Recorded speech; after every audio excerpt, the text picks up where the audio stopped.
Hey friends, I'm Lindsay Morgan, Nonprofit Resource Specialist at the Community Resource EnVision Center. But my friends call me Birdie, and you can too. Welcome to A Little Birdie Told Me, formerly known as the EnVision Center News Podcast. Around here, we share the good stuff happening in North Idaho nonprofits and philanthropy, the stories behind the work, the people making it happen, and the little things I'm hearing that are making a big difference in our community. So stay tuned for a bird's eye view of the true heart of our community. Hello and welcome to the podcast, Bill. Thank you. Good. I'm so glad to hear that. We are excited to have you here today to talk about the Idaho Community Foundation. Also, you're just fun to talk to, so that's pretty cool too. The feeling is mutual. Oh, good. If you wouldn't mind just starting by introducing yourself and maybe what your role is at the Idaho Community Foundation. Sure. I'm Bill Finsgraff. I'm the northern representative for the Idaho Community Foundation as far as the fund development side. So my role is actually a philanthropic advisor for the northern region. So I cover the northern 10 counties for ICF. And not to say I don't work with nonprofits as well. I would say there's definitely quite a bit of overlap with my colleague Emma Hoagland, who's the Community Outreach Associate for the northern 10 counties as well. She stood us up today. She did. Sorry, Emma. Schedules are tough in the summertime. It's so hard. It really is. It's tough for everybody to line. She's excused. So, yeah, I would say she's got a fair excuse. So. She does. Yeah. But yeah, thank you for having me. And so I guess with my role, I typically work with donors to create charitable funds. Those donors could be individuals, families, or businesses that simply just want to support the nonprofit sector within the state of Idaho, schools, or even government programs as well. Oh, good. Okay. For those that may not be familiar with what Idaho Community Foundation is, can you kind of explain that? Yeah, that's a good lead in to most people don't know what a community foundation is at all, let alone Idaho Community Foundation. So ICF started in 1988. John Ferry was the founder. And a good way to kind of like look at or conceptualize what a community foundation is. Yeah. Most people understand like what a private foundation is, like the Gates Foundation or like the Murdoch Foundation in the Northwest as well. So with a private foundation, there's typically like a single source of funds and then a single initiative. With a community foundation, it is multi-point sources of, I guess, revenue to support grants that go to a large variety of initiatives as well. Okay. So we like to say, a couple of things. We like to say a lot of things, but Idaho runs on nonprofits is certainly one of them. And really that's our only initiative is to support the nonprofit sector within the state of Idaho. So where some foundations would have like an initiative to say, we want to support education within Idaho, we are quite a bit more broad than that. But we have a broad base of donors and a broad series of grantees. So how do you find or get connected with donors? How does it even start? Yeah, our marketing department certainly helps out with that. Wonderful. Yeah, I mean, it's really just kind of grassroots communication. Okay. We really try to work with our local media outlets. This kind of is one of them, I would say, to get the word out and let people know that we have some tools that can help increase the impact of donors over a long-term period of time. We also do a lot of endowment funds we manage endowment funds for nonprofits themselves. So those are also typically referred to as organizational funds. So whatever word you're using, it kind of means the same thing, but it's a fund that you're never going to dip into the principal monies within the fund. You're just distributing grants off of the investment earnings to the fund. So the idea is that the fund itself grows, but then it's continually supporting an organization or group of organizations, in perpetuity. Okay. That's pretty great. It is great. It is great. Yeah. We have something that we like to call exemplary funds. So that's one where there was an initial investment into the fund, and now over a time, say 10, 20 years, we've now distributed more than that initial investment, and the fund itself is typically worth roughly double at that point, as well as that initial investment. Okay. So it can dramatically increase, the power of compound interest, or compound earnings in the stock market. It really kind of helps increase the power of a donation. That's a really great explanation. Good job there. Sweet. It helps break it down. So what is something that has maybe surprised you as you've been in your role and with donors and just philanthropy in general? Is there anything that is... I would say when I first started this position, my initial assumption was that donors that cared the most are the ones that want to support this really, really specific thing. Okay. So it would be like they want to start a scholarship fund and they want to support left-handed tuba players that graduated from their high school that are going into, let's say, a specific field as well. Okay. Like, okay, so you went to a really small high school, which is very typical in Idaho. Sure. So you went to a really small high school. There's maybe only 35 to 75 kids that graduate every year.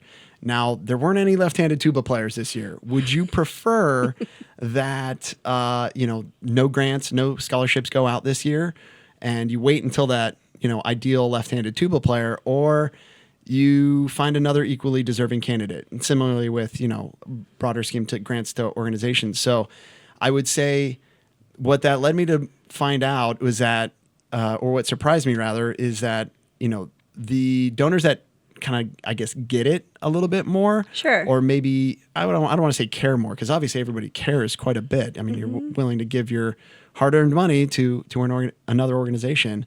I would say donors that kind of understand how to best support an organization are ones that give unrestricted gifts. Okay. So, it has kind of become a trend that people like to support programmatic efforts, and that's great. It gets people in the door, but then, you want to try to foster that relationship to kind of build the trust throughout the entire organization so that they're willing to give an unrestricted gift to that organization. So I guess my point is that like unrestricted gifts are the best kind of gift to truly support an organization and not make it difficult for them to utilize those funds. That's actually a really good point. Working in nonprofits, you have to be really savvy with how you're spending things and where you're allocating funds to, and then the follow-up, right? Like if you get a grant, you have to make sure you're reporting the results or how it's used or any of that. So it's already hard, right? So when you have a lot of really specific strings attached, it doesn't and correct me if I'm wrong, but it doesn't allow for a lot of evolution in a mission. So that's right. Yeah, no, absolutely. I would bring up an example. I'll leave the name out, but they received a grant to renovate a building. And now they can't use that building because the grant restricted it for specific uses. And now they just kind of pay to maintain the building and like keep it warm enough in the winter and cold enough in the summer so that nothing's happening bad. But like they don't have the ability to expand into that new space because they have a current space and that's still on their property, but they're not able to utilize that because of the restrictions to the grant. And it only allows them to use it for specific purposes. So how do things like that happen? Is it, I think, misunderstanding in the language or terms? Probably partially to that. I think it could be also just that, they pulled in funds that, it's kind of like, government funding, I would say, is much more so that way. Like, sure, like with the lottery, like the lottery is supposed to support specifically education. Sure. But more often than not, those lottery monies kind of go into the big pool and then it blends into the pool and nobody knows. No, it doesn't. Yeah. So that happens with a nonprofit organization as well. Sure. It goes into the budget and then maybe it just wasn't kept track of well enough. And now they're like, oh, but we have the money to finish this project. They finish the project and they're like, and then maybe there's a review on how the grant's being used. And they're like, well, no, you can't use that building for those types of things. Like you can't sublet it out for events and things like that, which they're like kind of did a bit of the build out for that type of an activity. And now it's like, no, it's only meant for maybe education for a specific population. So that is where, those types of restrictions, again, like the government does it too. I wish the government understood like unrestricted giving is what can really make something more utilized. Sure. And support like the longevity of an organization. So not to say that the building isn't completely unutilized, but it's just not used in the way it should be. Okay. So are there any trends or things that you've noticed that make our area or North Idaho or Idaho unique? The growing population. Okay. So 26% of all Idahoans have moved here in the last 5 years. So when over a quarter of our population is new, it's definitely a lot of work for the local nonprofits to engage the new population. So I would say also that Idaho is third in the nation in volunteerism. So there's certainly a bedrock of philanthropy in our state, but we are 47th. We're on the exact opposite end of the spectrum on philanthropic giving. And I think there's a number of factors that go into that. Obviously, that over a quarter of our population is new. That's certainly contributing to that factor.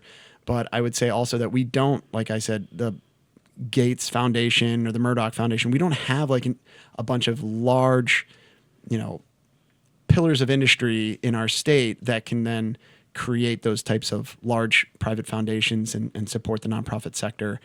We do have a number of foundations, but just not at that scale. And then, I would say maybe lesser so. People are giving their time instead of their money because right now Idaho's a little bit unaffordable.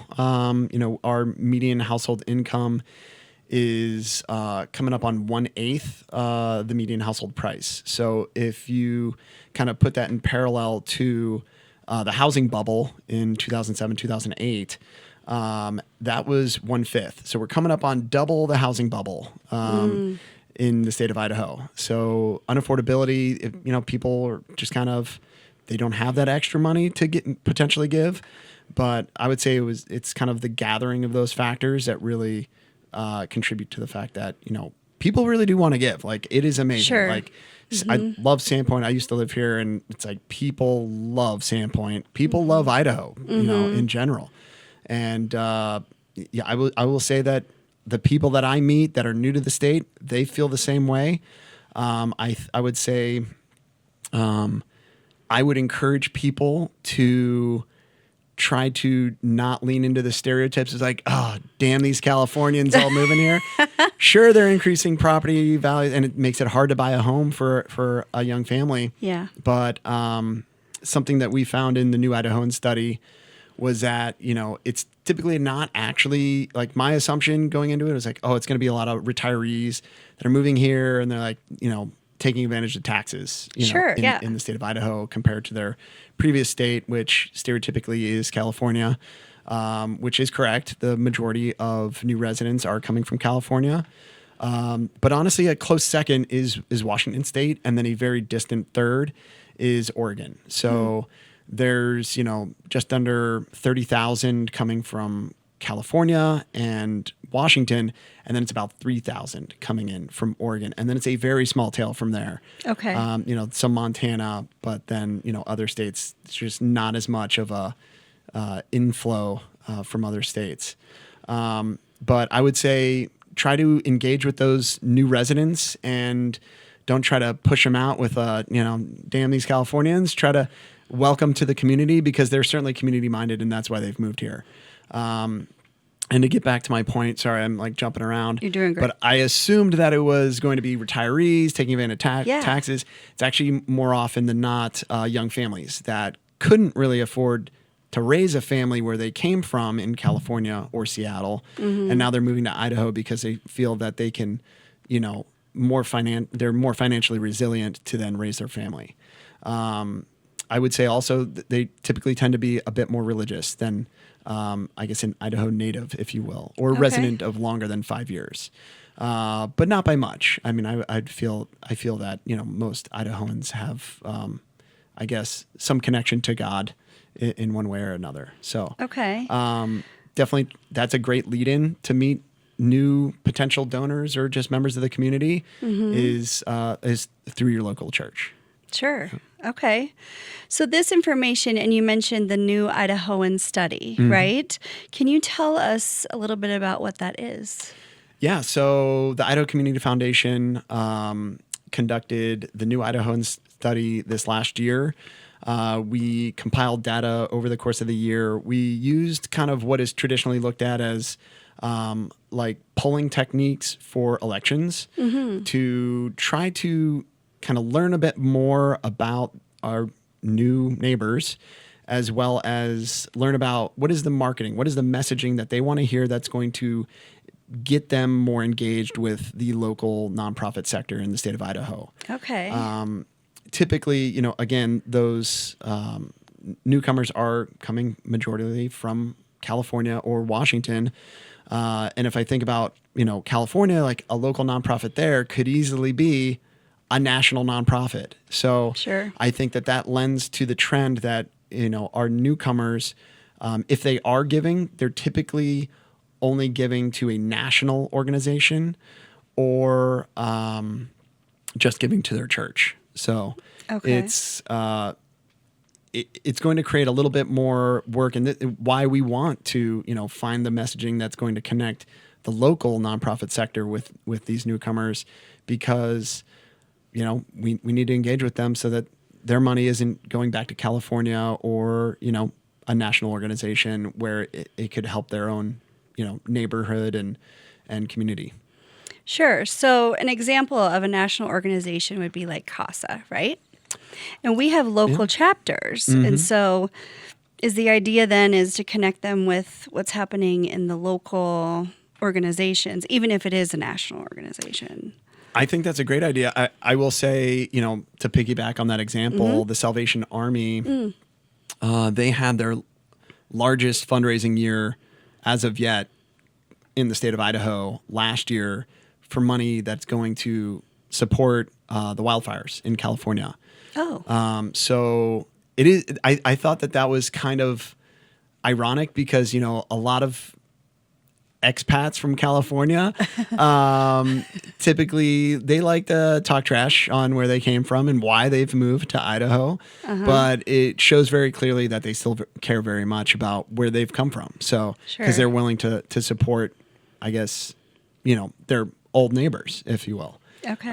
So there's certainly people that care. There's certainly people that want to be engaged with the community.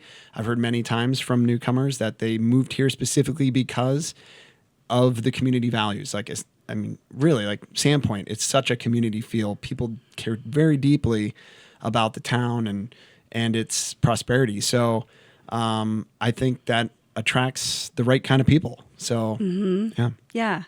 Okay. So it's not a bad thing when people move here, is what you're saying. Yeah. I mean, I don't want to put words in your mouth. No. I'd say that. I'm one of the people who's not, you know, afraid of growth. I know there's a lot of people people don't like change. Sure, it's tough to accept things, I guess, that are different sometimes. Yeah. So during this study, how long was this study, by the way? So it went over roughly the course of 2025, and we kind of worked to tabulate the data into more of a digestible format. So we really didn't have the report done until, what was it, like March? Okay, but, this spring? Okay. So what was the messaging that you discovered? Yeah, so we tried to work it into different donor personas. So kind of that young, like millennial parent family would be one. They're looking for, you know, low barriers of entry. So they're looking for something a community event that's going to introduce them to a new organization, and a low asks, but continue to ask, but just make it easy to approach. Because guess what that young family has? They have young kids. So young kids are a lot. Yeah, right. How do you know that, Bill? I have a 4 and a 6 year old. Like I get it. Yeah. So I'm certainly maybe one of those in that donor persona. Sure. Yeah. But yeah, continually, you know, asking them, but making it a low barrier of entry. and not kind of jumping over like, hey, join our board. We love you. We need board members. And they're probably not ready for that right off the bat, Sure. Try to just work them into it and, try to create volunteer opportunities that are family friendly. So that's not always the case, but, I've seen some creative ways of doing that. I saw some information, I don't know, a few months ago probably, that an Idaho volunteer, if they were paid, like the value of the work that they do would be somewhere, it's like the high 30s, like $37 an hour or something like that. Does that sound about right? And these are people that are not getting paid, and people that are in nonprofits working are not getting paid that either. So, it just puts it in perspective, I guess, when you're talking about volunteerism a little bit. Yeah. No, I totally agree. I would say, the nonprofit sector as a whole is, a situation where there's never going to be a moonshot. Like when you compare it to the private sector, specifically the tech sector, where there's a capital burn runway, there's never a runway in the nonprofit sector. People aren't going to it's like, hey, we're not going to start doing good, or we're not going to start like working on our mission. It's going to be a build up until that point. We're going to start working on our mission for 5 years. Nobody's going to give you money. It's just never going to happen. Whereas, the tech sector, it's like, there's like Uber burned money for like a decade before they became profitable. But like profitability, if you will, even though it's a nonprofit, it really has to be achieved on day one. And that really prevents kind of those moonshots, if you will, on within the nonprofit sector. But yeah, what that ends up being is like, the executive director that could have maybe, they have this education from a great school, they could have gone into the private sector, they could have earned a way bigger salary. But they're foregoing that for the mission and for that meaningfulness. But like, there isn't that financial reward in the nonprofit sector like there is in the private. Yeah, exactly. So I haven't heard that statistic, but I don't doubt it at all. I'm guessing it was the high 30s, so I said 37 as an example, but it was something like that. Yeah. So do you ever get from, I guess it could be donors or just anybody. Do you ever get from them, well, nonprofits aren't supposed to make money, right? Do you ever get people where you're having to explain kind of why there's a need? Yeah, there's always a fight over admin spend.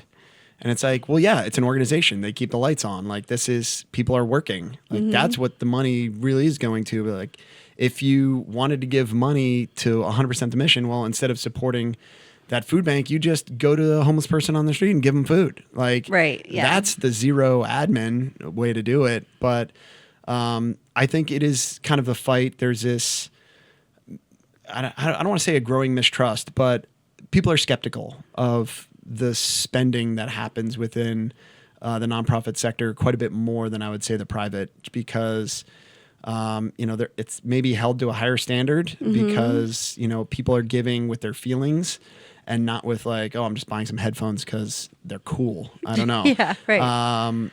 I think that, is the reason why, nonprofits are held to a bit of a higher standard in that regard.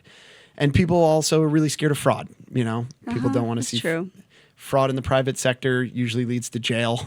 And the nonprofit sector, I would say fraud is the same, but like it also really irks people because it's like you're supposed to be kind of the angel and you're doing this thing that's devilish. Sure. So, you're supposed to be doing all good, and people that are committing fraud in the nonprofit sector, it's like, sure, it is a drop in the bucket. And again, it kind of goes back to that unrestricted gifts are the most utilized gifts and most, best to use, but kind of that mistrust maybe is creating the trend to go to, drive people towards programmatic support rather than organizational. So, okay. Yeah, that's a good point.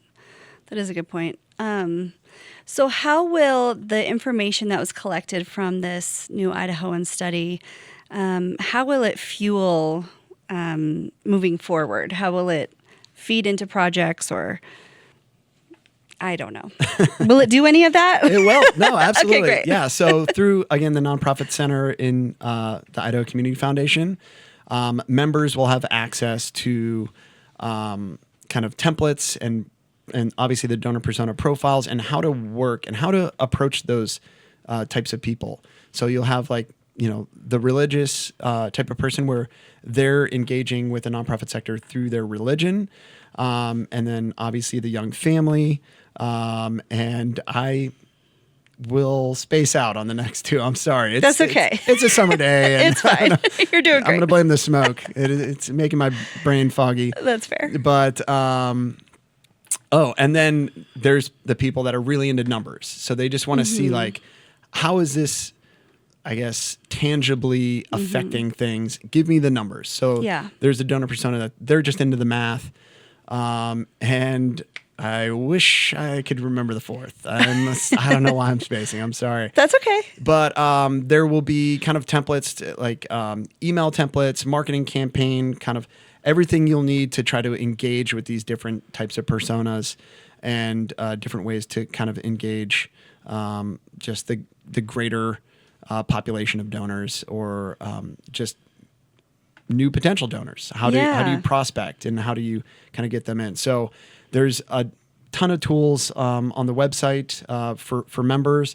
There's lots of tools for non-members as well. And we're certainly, trying to get out and use this as an educational series, if you will, in nonprofit groups. Like 2 months ago, I presented on the New Idahoan study. It's a lot easier when you have the slides behind you and notes in front of you to try to just educate nonprofits and try to, increase their capacity. Yeah. Because sure, the Idaho Community Foundation provides grants to nonprofits, but we're going to do a lot more good if we can increase the capacity of the nonprofit sector in Idaho to, provide for themselves. Yeah, absolutely. It seems like that would be an end goal anyways. Yeah. Absolutely. Yeah. That's our only initiative is to support the nonprofit sector in Idaho. That's great. Well, we're glad you're here doing that Me too. for us. I had a question and it just lost it. Yeah. I guess we're just coming to the end of our... No worries. Actually, I was going to say something else. Yes, please. I saw a statistic. I think it's $6.2 or $6.4 billion.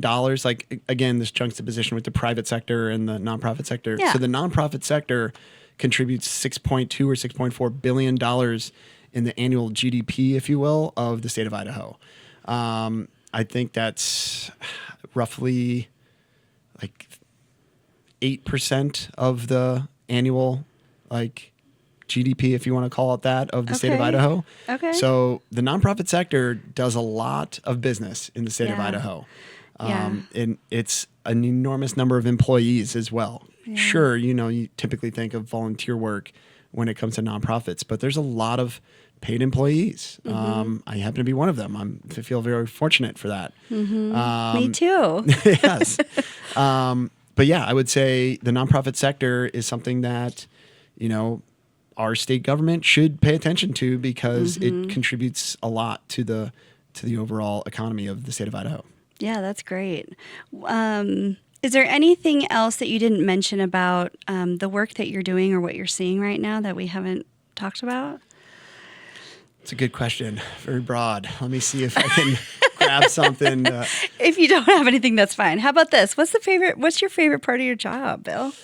I would say definitely this is when you look at social media and traditional media nowadays, it really pits people against each other. And this job has reinstilled my faith in humanity because I get to meet with donors every day that all they want to do is support their community and support people they might have never met, and they just want to give back. So it's really cool to see that's out there. You get to see the best of your community rather than the worst on social media. There's always the bickering or what next door. It's always people complaining these people are driving too fast or whatever. It's always besides a lost dog. It's always people arguing. No one gets their mail. We all have to switch our mail around or something. Yeah, exactly. But you just see online or on TV, it's always people at their worst, and I get to see people at their best. So I would say that's nice. I would say that's probably my favorite. Okay. So what gives you hope for, I guess, our community? Yeah. I would say, we recently conducted a previous study in 2025 as well. It was the transfer of wealth study. And really what that has to do with is the tremendous opportunity. We're seeing the largest transfer of wealth ever on earth. And there's an enormous opportunity within the state of Idaho to try to capture some of those funds and keep them within the state of Idaho to support the nonprofit sector. Okay. And I feel a lot of hope because there's a tremendous amount of people creating what are referred to as legacy funds. So that's a bequeath upon death of, either money or an asset that could then create a charitable fund that could support, your favorite nonprofit in perpetuity. So I think that's, a tremendous opportunity, and it's really inspiring to see a lot of people kind of participating in that transfer of wealth to support the nonprofit sector. That's really nice. That's really nice to hear. Okay, enough hard questions. How about I do a little quick fire round? Okay. If you will. Yeah. Just this or that. Just say the first answer that comes to mind. Okay. Okay. Coffee or tea? Tea. Oh. Yeah. Mountains or lakes? Ooh.